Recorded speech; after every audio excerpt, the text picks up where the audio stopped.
My name is Derek Douglas. I'm the Vice President for Civic Engagement at the University of Chicago. And on behalf of the university, I want to welcome you to our 125th anniversary event, the next 125 years of civic engagement at the University of Chicago. As I think many of you know, this fall the university has been celebrating its 125th anniversary by having a series of events that different parts of the university have put on. This event tonight was put on by the Office of Civic Engagement, and we're very proud to have a wonderful panel, all of you here. And the way it's set up, we're going to hear about some of the work we're doing, but have a lot of time for input and discussion among you all to help inform what we should be working on, the issues we should be trying to tackle in partnership with the community. What I wanted to do was to take a little time to talk about our civic engagement framework, the work that we've been doing and what's guiding our work in the office, and give some examples of some of the work, the concrete initiatives that we've been doing over the past few years. I wanted to start actually by going back to the beginning. And on the screen, you'll see a couple of quotes. The first quote, and you can read it for yourself, I won't read it, but is from William Rainey Harper, who was the first president in the history of the University of Chicago, 125 years ago.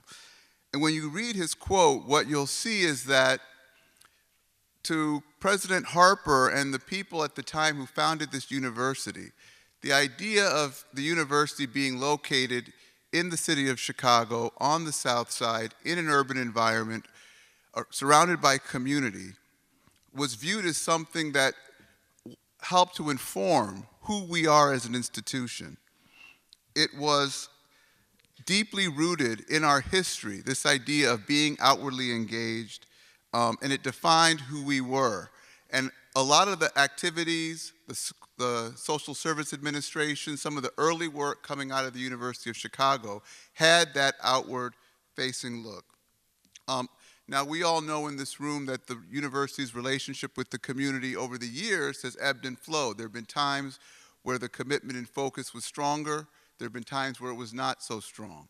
But I'm proud to say that today, if you look at the second quote from President Zimmer, today I think that that commitment to partnership, to community and civic engagement is as strong as it's ever been. And what President Zimmer's quote recognizes is that this is the kind of work that we have to do in partnership with the community. It's not something that the university can do on its own, and by working with community, there's much more that we can accomplish together.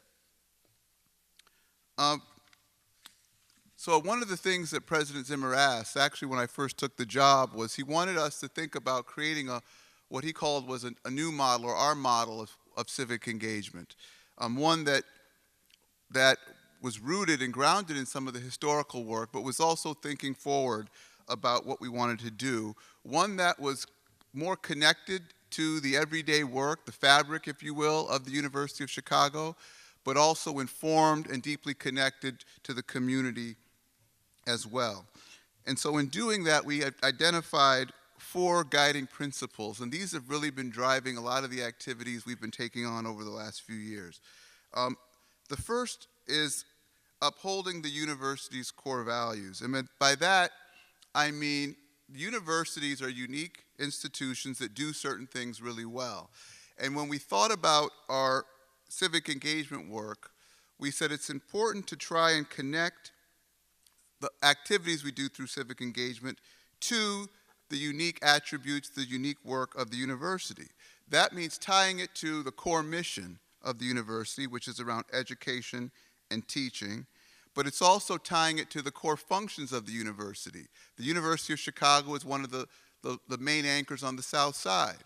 We hire people, we build things, we buy stuff, we have a medical center. How can we leverage those activities to have a positive impact in the community, as well as our role as an innovator and the technological development that comes out of here. So upholding the university's core values is trying to connect our civic engagement work to those things the university does.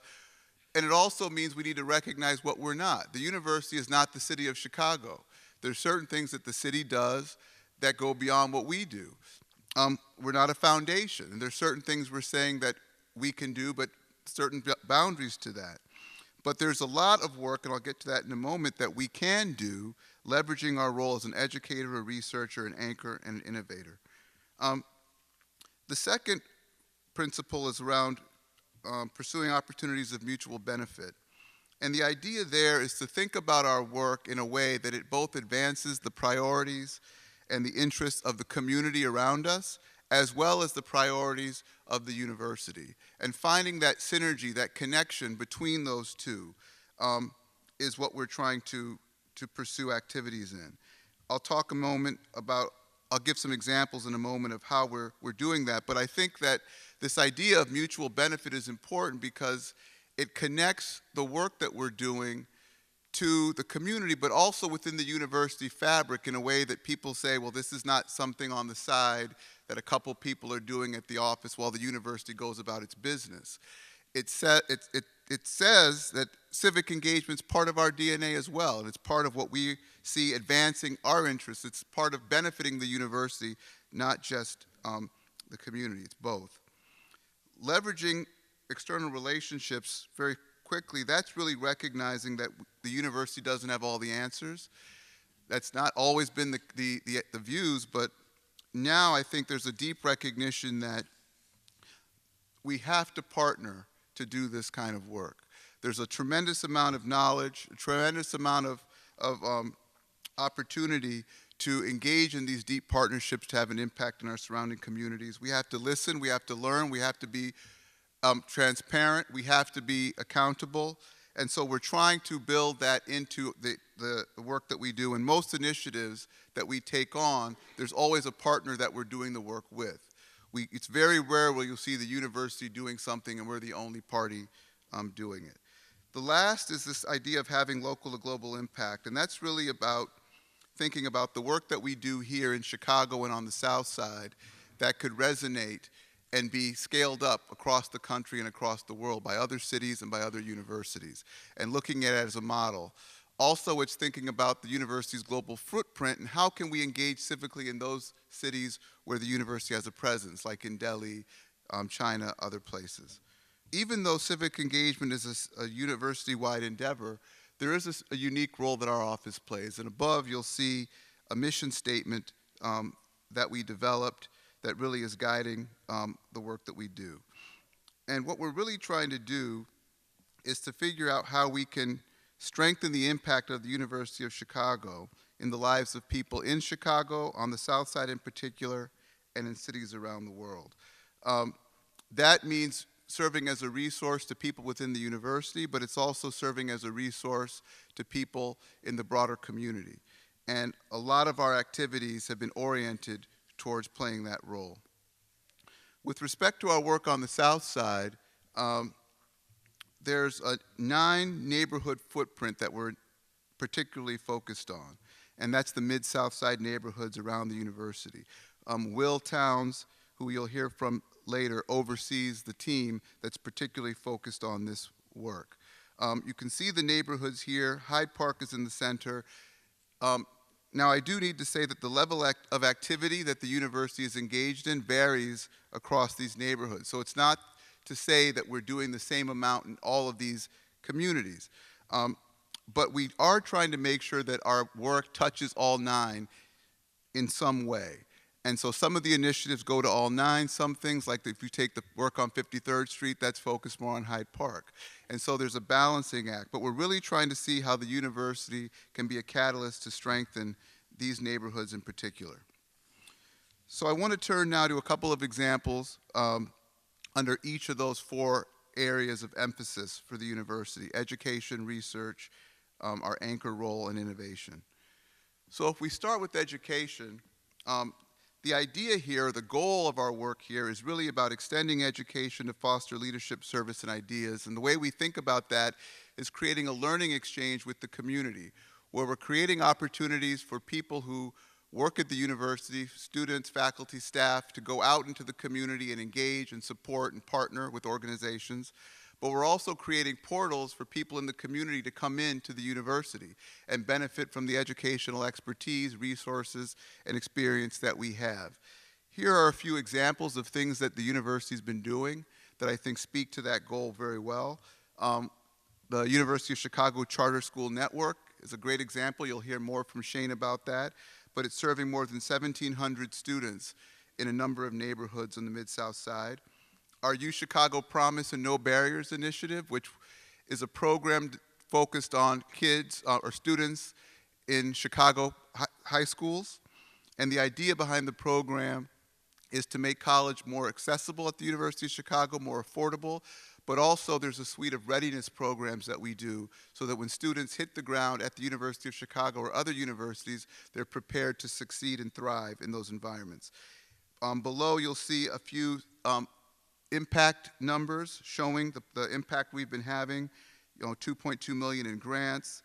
The second one I think is very powerful. If you look at, since we launched No Barriers, the number of first-generation college students attending the University of Chicago and the growth there. Also, through our Neighborhood Schools program, which is one of our programs that focuses on readiness, the number of students that are participating and the number of hours that we're devoting to that program. A couple other quick examples, the Community Programs Accelerator.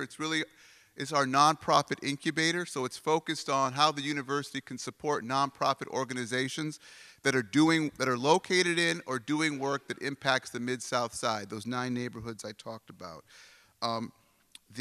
In the first year, we worked directly with over 11 organizations, and when I say directly, we provided funding, space, or we provided customized technical assistance to advance the work and the capacity of those organizations.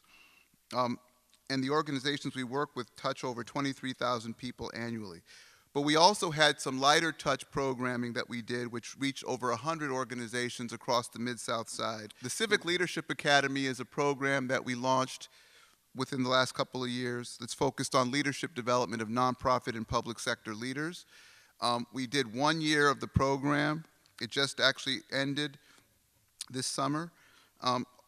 28 fellows were in the first cohort. 4 of them, it's really focused on the skills development of these fellows so that they can do better in their current jobs, but be ready to take on future leadership roles in the city. 4 fellows have already advanced into new positions, and it talks about the hours as well as the global component where we did a global exchange to Johannesburg. On the research side, the university's work around urban research, I think, is well known. It's long-standing. What I wanted to do here was just pull out one example that talks about how the research that happens at the university can lead to local and national impact. So if you take the urban labs and the crime lab in particular, they did that work with the Becoming a Man program, which is a program designed to reduce youth violence among African American boys. They instituted a program, they did a randomized controlled trial, and they showed that young men who went through this program, their chances of engaging in violent activity reduced by over 40%. The mayor heard about this program and decided to scale it up across the city and put $2.5 million to put it in several schools across the city.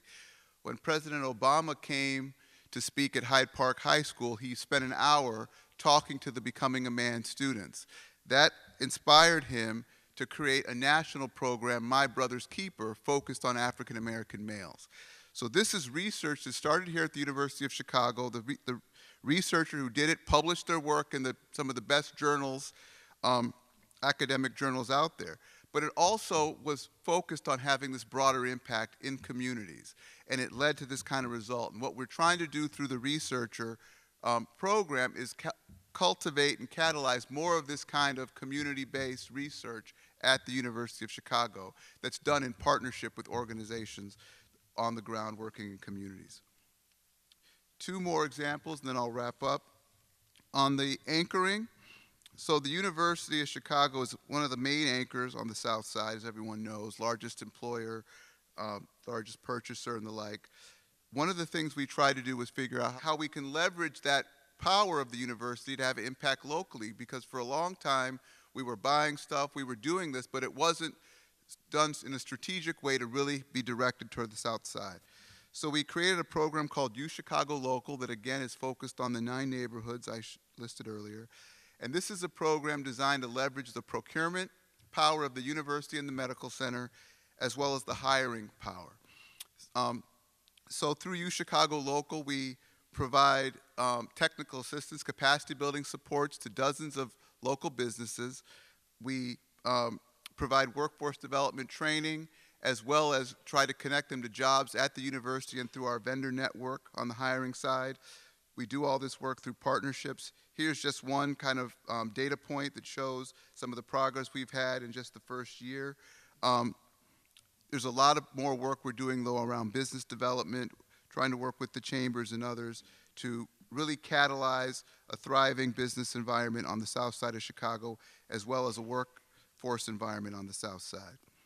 Another example is our work around arts and culture, and what we, part of our strategy around being an anchor is thinking about how we can support arts and culture in the various communities. A great example is the work that the Astor Gates has been leading in Washington Park on Garfield Boulevard with the Arts Incubator.